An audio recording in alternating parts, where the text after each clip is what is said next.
The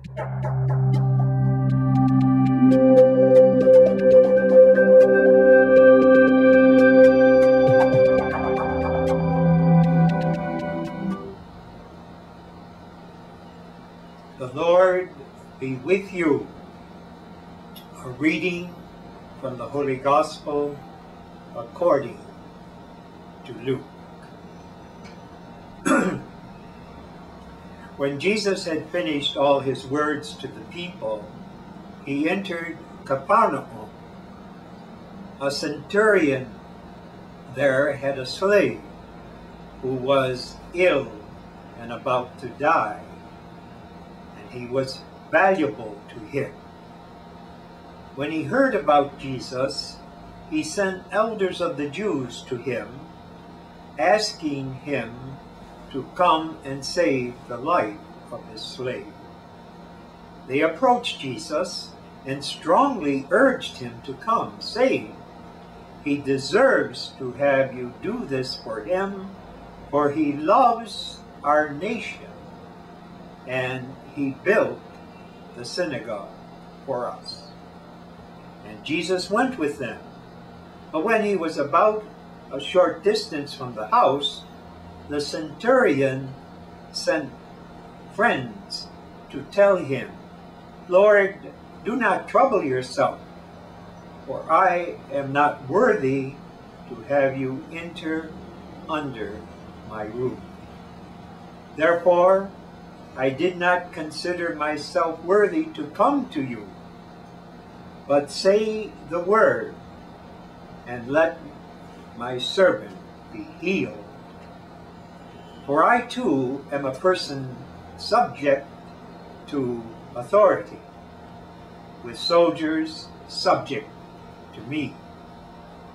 And I say to one, 'Go,' and he goes, and to another, 'Come here,' and he comes, and to my slave, 'Do this,' and he does it." When Jesus heard this, he was amazed at him, and turning, said to the crowd following him, "I tell you, not even in Israel have I found such faith." When the messengers returned to the house, they found the slave in good health. This is the gospel of the Lord. First of all, I will remind you what this title means, centurion. We use in English century, meaning 100.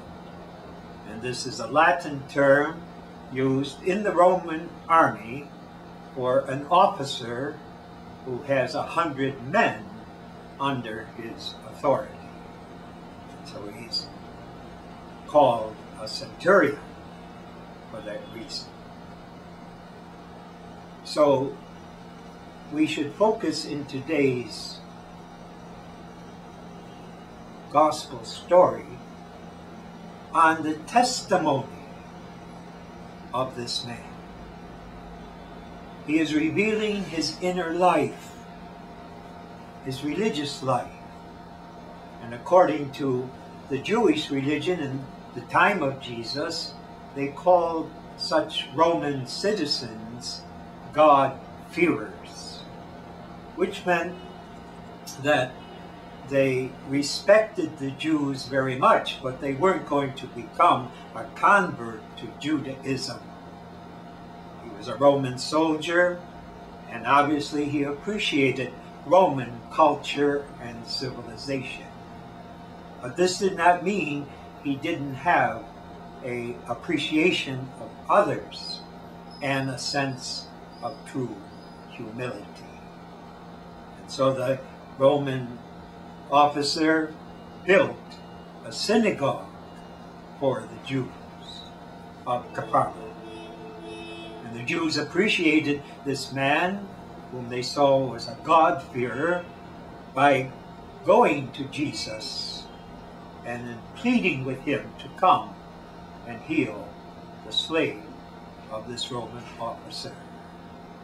But then we see another dimension of this inner life of this centurion.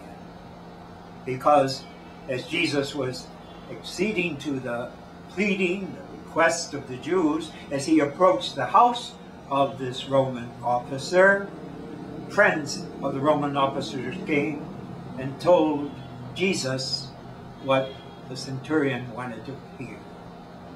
Lord, I am not worthy to have you enter under my roof. Only say the word, and my slave will be healed. He said this because he recognized in Jesus his authority. Jesus had far more authority than the centurion. He could cure by a word. And the centurion recognized that authority, that power which comes from God, because he could exercise authority too. He had ability to tell people what to do who were under his authority, and they did it. So he recognized with Jesus having a greater authority, power to heal, and was not worthy of his presence and his great humility, contact with faith, trust in Jesus. And the church has seen in this particular testimony of this Roman officer an attitude that each one of us should have when we approach Holy Communion. Our Christian faith in the real presence of Jesus under the appearance of bread is a symbol of Jesus coming to cure us where we are in the concrete circumstances of our lives. And in this sense, we are like the centurion who was affected by the sickness of his slave. And so we say, Lord, I'm not worthy that you come to me, but only say the word, and I will be healed. This is our fundamental attitude of commitment to Jesus, recognizing his authority, his person, and that we're really not worthy to have such love coming from him.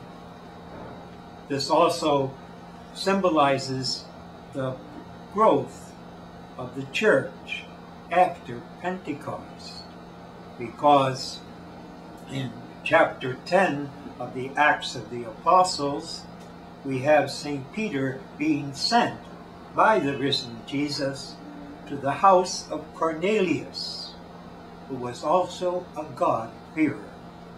He also was an officer in the Roman army who had 100 men under him. But he was also grateful to serve the Jews of his day. And so the Lord realized that he was the type of person who could be baptized and enter the church. And so when St. Peter presented Jesus to him, he asked to be baptized along with his whole household.